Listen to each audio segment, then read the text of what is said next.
Money laundering కేసులో నటుడు సోను సూద్ సహా ఇద్దరు మాజీ క్రికెటర్లకు ఈడీ సమన్లు జారీ చేసింది.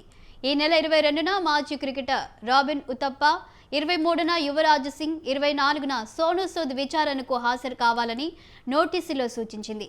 నిషేధిత ఆన్లైన్ బెట్టింగ్ యాప్ లావాదేవీల్లో మనీ లాండరింగ్కు సంబంధించి ఈడీ ఉతప్పను ప్రశ్నించనుంది.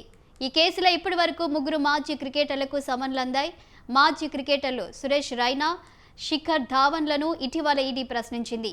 ఇదే కేసులో టీఎంసీ మాజీ ఎంపీ నటి మిమి చక్రవర్తిని ఈడీ విచారించి ఆమె వాంగ్మూలం నమోదు చేసింది.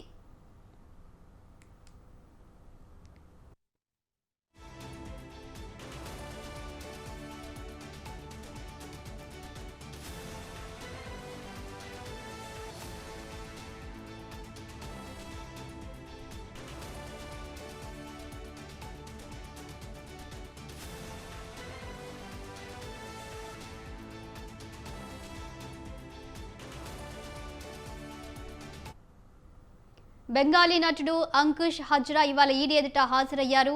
నటి ఊర్వశి రౌతేలా కూడా బెట్టింగ్ యాప్నకు బ్రాండ్ అంబాసిడర్గా వ్యవహరిస్తున్నారు. ఆమెకు కూడా నోటీసులు వెళ్లాయి.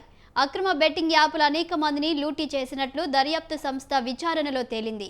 పెట్టుబడిదారులు కోట్లు దండుకొని పన్నులు ఎగవేసినట్లు వెల్లడైంది. బెట్టింగ్ వెబ్సైట్ ప్రకారం గత 18 ఏళ్లుగా ఈ కంపెనీ బెట్టింగ్ కార్యకలాపాలు నిర్వహిస్తుంది. స్పోర్ట్స్ ఈవెంట్లపై పందెం కాస్తే ఎక్కువ మొత్తం గెలుచుకోవచ్చని ఆశ చూపిస్తోంది.